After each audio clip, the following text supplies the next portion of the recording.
Hello and welcome to Non Sequitur News for August 5th, 2025. I am MayorWatt, that's the visualizer. On the right hand side, the Sentient AI from the future is still not available. This is a Time Machine episode. We're going to be covering, Chevy broke the EV range record, but you're never going to see this because it's the Drip of Technology edition. Everyone hates Nintendo but says, "Spank me again, daddy." How about Super Robot Wars? Hacker used voice phishing attack. 11 Labs launches AI music generator. I blame my parents too. Anti-spam calls 20 years after I created the process. No joke. What's in a key car name? Tiny staircases for stray cats. And what the heck is a jellyfish wall?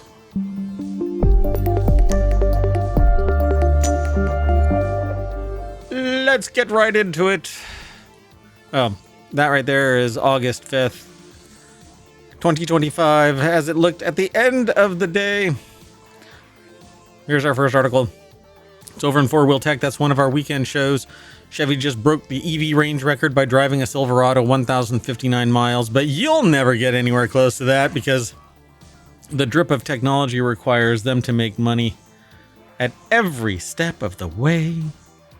It's a business model. There's innovation is meted out little by little. Any big, amazing breaks, I don't know. They never arrive. No big, massive steps. Even though we have the technology, doesn't make any economic sense because the profit margin isn't big enough. Don't save the world or anything. I know it sounds nearly impossible, they say in this article, because it sort of is. At least it is for normal people. They say like you and me. Andy Kolmowitz over at jalopnik.com put the article together. Despite the fact that the EPA rates the Silverado EVWT at 493 miles, Chevy has been able to more than double it using some tricks no regular person would ever do. Downhill always in a hurricane. I don't know. Helicopter that picks it up and moves it at the top of a hill, and then they do it again. They lowered the truck's windshield wiper arms, flattened its tires as high as was safe, got rid of the spare tire, changed the wheel alignment, added a tonneau cover, turned off the climate control, and made sure that for the most part there was only ever one person in the vehicle. Of course, the biggest thing Chevy did to gain range advantage was driving the truck quite slowly, it says. Team averaged somewhere between 20 and 25 miles per hour for the entire test, which meant that it took 7 days to complete. Obviously, no one except for the weirdest engineers and biggest hypermiling nerds, they go to great lengths, hypermilers, will ever come close to doing most of these things, but it clearly paid off with the truck averaging a massive 4.9 miles per kilowatt hour. Dun, dun, dun. And then there's an ad for Iridian on the same page. I love it. So what did they learn? Group of 40 engineers says that it took turns driving 1 hour shifts. It's dumb. On public roads to push the 205 kilowatt hour battery of the Silverado to its limits. Their efforts were enough to unofficially beat the Guinness World Record for the Lucid back in July with the Air Grand Touring that traveled 749 miles across Europe. Was it even level? Was like the topology flat? I don't know. I just don't know. The next article is over in the Mobile channel. It's not just you. Everyone hates Nintendo's game key cards, and I don't really like Nintendo in general. The Switch 2 game key cards have been a sore spot for most gamers since they were announced. Rather than carrying the actual game, the simply controversial cards, the cards controversial, they only give you the ability to download the game. It's a key. People have been pretty loud and clear about what where they stand with these, but just in case the authors of this over at Vice weren't loud enough, Nintendo just gave us the chance to be a little bit louder. Nintendo seems to know how much we hate their game key cards. Unfortunately, though, we've seen developers come and go. So, essentially, it just allows you to download the game. But can I sell this game key card to somebody else? Do I have the right of first sale doctrine still? Or no? Has that been entirely pissed away? I'm pretty sure it has. Hey, what's going on here? What is that really that flush up against that? Okay, well, anyway, people have been pretty loud. Nintendo isn't fooling anyone. We know how much you hate the customer. I mean, no, sorry. It says here, we know you know how much we hate game key cards. Unfortunately, though, we've seen developers come out in support of them, and because this newer era of Nintendo is likely going to stay the course, asking us about it seems like pouring salt in the wound, so they don't really give a shit. The only way that you're going to stop a business from doing something more and more abusive of its customer base is to walk away. But no, y'all sit there and say, "Spank me again, daddy." Yeah, you just, God, it's just so ridiculous. Walk away from it. The anti-physical media push has been getting on their nerves. The author of this, again, the author is Anthony Franklin II over at Vice.com. Survey says, "Please stop" is the deck statement. If I missed the name, sorry about that. I got really excited about this article. Full transparency, they were guilty of buying into the convenience of it early on. The anti-physical media push has been getting on their nerves. It only seems to be getting worse. That is until they realized how ridiculous it was to look for more convenience when switching games. It's really not that hard to just get up, walk a few feet, and switch out a game. But except I can put a whole bunch of games on a particular device and walk around, and I don't have to worry about the little card being lost or whatever else.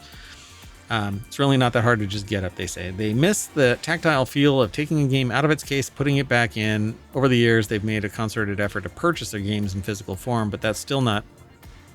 doesn't matter. You're basically up a creek. In this case, the indies might come to our rescue. Go to small developers and embrace them. Don't go to the major developers, but hundreds of thousands of people are gnawing off their own legs to get out of their seat faster to play Battlefield 6. Anyway, let's keep going. The next article is over in Tabletop Nights. Super Robot Wars Y will be a series' first console entry into the Unity engine. The new engine was divulged in a recent interview with Japanese media outlets. The article comes by way of RPGsite.net. Kite Stenbuck put the article together. It says, before we go in depth with that, the interview was also covered by Kota Toma's background. I'm not quite sure what that all is. So while he had appeared in prior SRW live streams to promote the SRW 5 Crusade and OG Crusade card games, he was still part of the Bandai Spirits hobby division back then, but he has a strong desire to make a new SRW, Super Robot Wars Y. For numerous Japanese news outlets, there was a demo session. The interview newly revealed many aspects of the upcoming game, with the biggest one being the reveal of Unity as the new game or the new engine applied for SRW Y for the first time in the series' console game history. So it's not the first time the SRW team has used Unity, though. They've been using the engine for Super Robot Wars DD, the mobile game that launched in 2019 and is still going as of the writing of the author of this article. So out of the Japanese outlets invited to the demo session, Dengeki Online has the full interview notes. They say that they've translated it, but I'm not going to go through the whole thing. I just wanted to draw attention to the fact that Bandai Namco held a demo session for Super Robot Wars Y for numerous Japanese news outlets. You'll be able to go over to rpgsite.net by way of the show notes, so go check it out. The next article is over in Late Night Geeks. A hacker used a voice phishing attack to steal Cisco's customers' personal information because humans are stupid. And a cyber criminal tricked a Cisco representative into granting them access to steal the personal information of Cisco.com users, the company said on Tuesday. Cisco said it discovered the breach on July 24th, blaming the incident on voice phishing or vishing call. It's vicious. The hackers accessed and exported a subset of basic profile information from the database of a third-party cloud-based customer relationship management system, according to the company disclosure. They got the name, organization, address, Cisco assigned user ID, email address, phone number, and account related metadata, such as the account creation date. As Bleeping Computer, who initially talked about this, and it's just re-reported by way of TechCrunch.com and Lorenzo Franceschi Biccarai, yeah, sorry. I'm completely messing up that name, but that's okay. Send me an email, mayor@ohmTown.com, and on how to pronounce that, and I will never make the mistake again. Anyway, Cisco is a known customer of Salesforce, according to the cloud giant, whatever that needed to be said.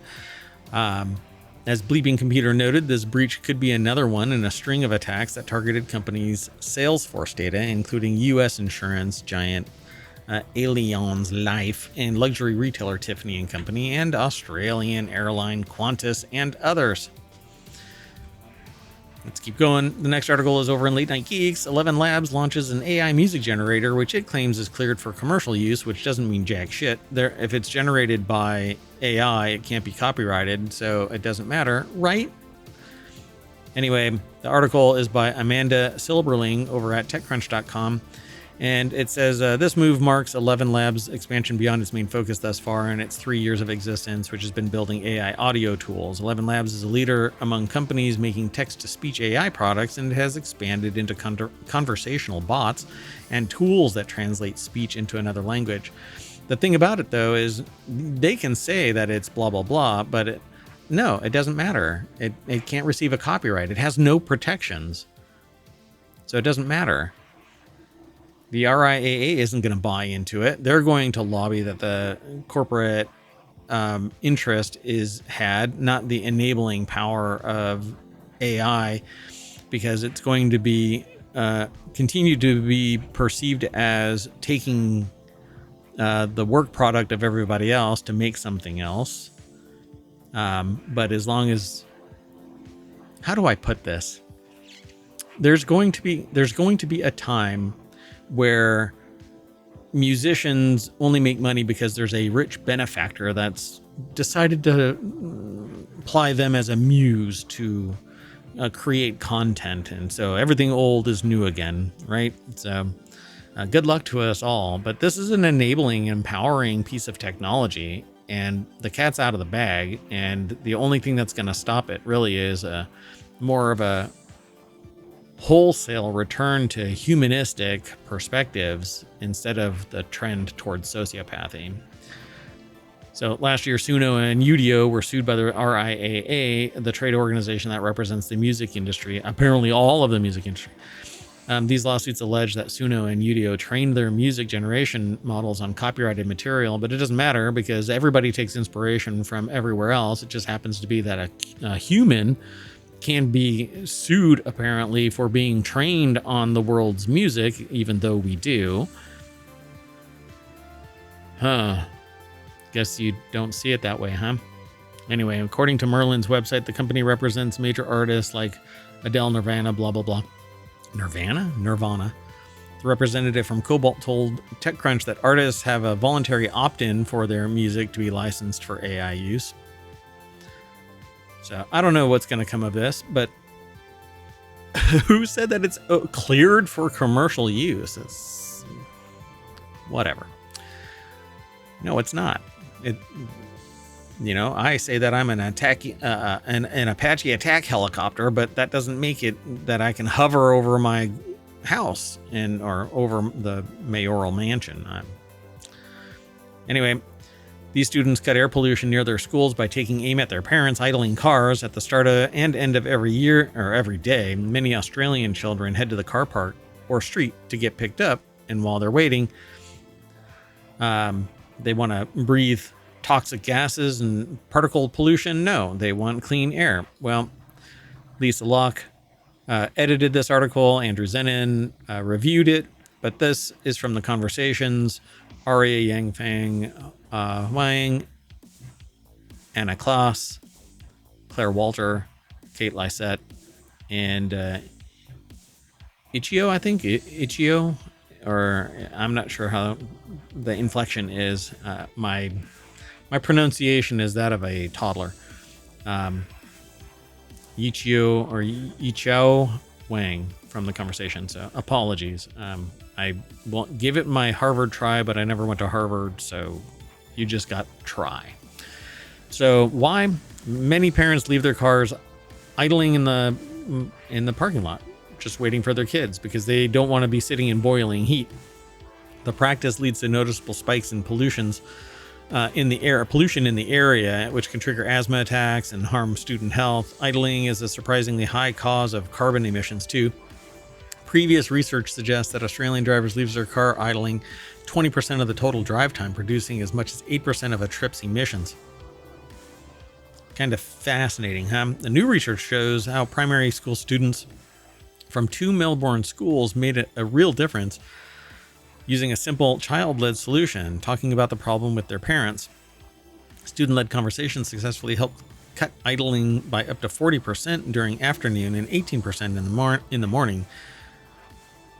At a time when many young people feel hopeless about climate change, programs like theirs help build a sense of agency and purpose. So they basically talked to their parents about it, and the parents said, oh, all right, I'll boil away in the car.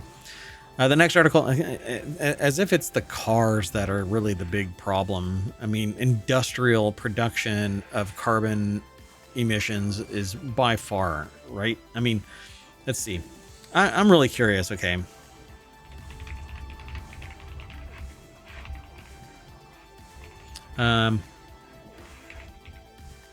Hold on. Yeah, they don't. Let me see. Yeah. I'm trying to figure out. I'm doing this live. Yeah, see, factors contributing to CO2 emissions. Burning coal, oil, and natural gas is the primary driver for CO2. No shit news. Industrial processes. They just say it's a significant amount of CO2. The transportation sector, particularly the use of gasoline and diesel-powered vehicles, contributes significantly to CO2. Deforestation produces or reduces the amount of absorption of CO2. Yeah. I don't know. I think it's industrialization, not vehicles. But that's okay. I don't know how much of that was actually caught on there because my head was turned. So, at any rate, let's get into this article. Say goodbye to spam calls with call screening in iOS 26. By the way, 30 years ago, I created technology to act as a spam firewall for phones and for email. But for whatever reason, I couldn't get it passed. Yeah, as a patent. I'd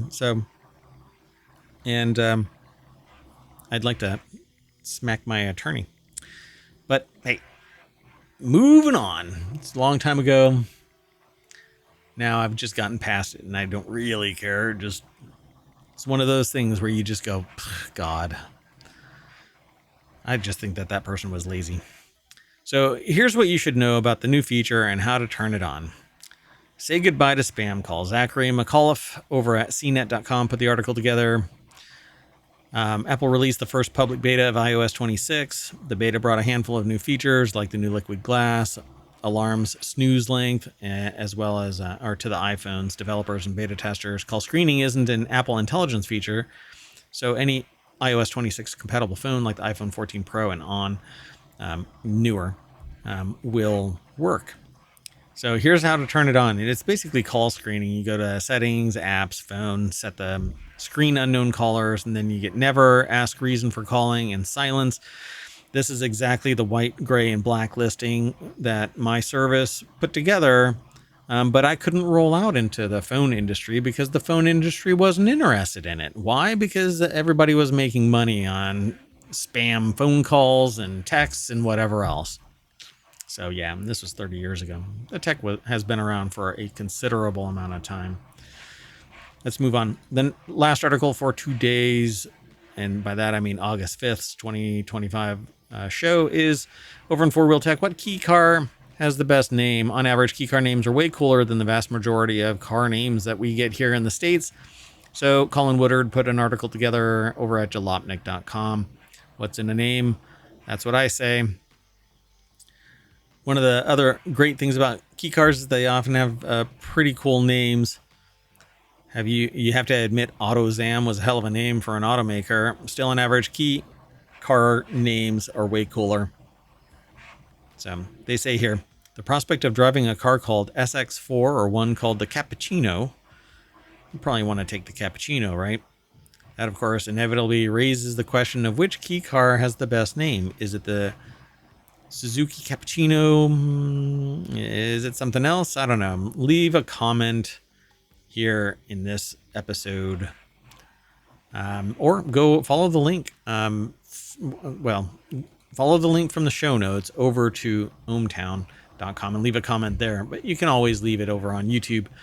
For the record, Twitch basically just kills the episode after 60 days, even though, yeah, I paid, but whatever.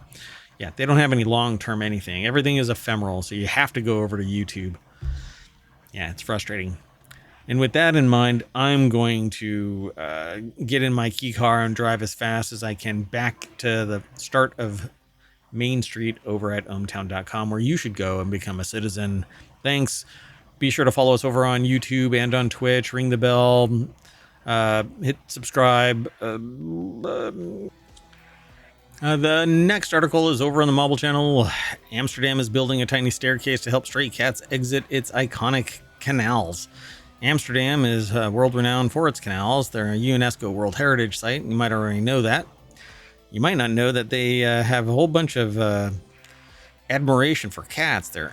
Amsterdam is crazy for cats, says the article. Amsterdam is spending 100,000 euro to build tiny wooden staircases along its canals as part of a cat safety initiative after 19 cats drowned in the city's elaborate network of waterways over the past 6 months. City officials finally decided that enough is enough. I agree. The article is over at Vice.com by Luis Prada. Yeah, so yeah, they put little ladders on the sides. They're going to be building these out. Not to be outdone, the city of Amersfoort already started installing around 300 of its cat stairs as part of its 2024 welfare program, animal welfare program. Crom called it a simple measure that can prevent enormous animal suffering. As the world spins ever faster into absurdity, it's heartening to hear such empathy being extended to, in our age of callousness. Yes, the rise of sociopathy is what I call it. This article, again, is over at Vice.com. Luis Prada. And, okay, now the last article, because I kind of messed up. The last article is over on the Mobile Channel. There's a jellyfish wall in the deep sea no one can explain, over 3,000 feet beneath the surface, amid the pitch black and crushing pressure of the Arctic Ocean's midnight zone. There exists a mystery involving jellyfish that has baffled researchers. Some jellyfish refuse to live in certain parts of the ocean, while others don't mind living there at all. The new study, published in the Deep Sea Research Part 1 Oceanographic Research Papers, where's Part 2? Has revealed that Botrinema brucei eleanori, a jellyfish species that floats like a ghost through the deep, exists in two distinct forms. One has a peculiar little knob on its head. On its hood, it says, not head. And one does not. No one knows why. The article is over at Vice.com. Luis Prada put the article together again. And so marine biologist Javier Montenegro and his team at the University of Western Australia found that despite being genetically the same species, and this is so weird saying this, the knobless jellyfish won't or maybe can't cross this line, even though their knobbed cousins can clearly head into this zone. The what do you call it? Oh my God! Midnight Zone. Jeepers creepers. Anyway, this Arctic version, though, is even sneakier because it's deep underwater and mostly theoretical. However, it may be driven by environmental shifts in the ocean transition zone where boreal meets subtropical, possibly giving a competitive edge to the knob jellyfish. So maybe they're just better equipped to survive predators and pressure changes. Again, all ideas suggesting why are suggestions, theories. that exist in the realm of the hypothetical. So now we're ending the show and heading into the midnight zone. Bye-bye, everybody. And I'd bring us back to the front page. But, yeah, you know what? I still can do that. 1 second here. We're doing it live, everybody. Boom! See ya, everybody. Bye-bye.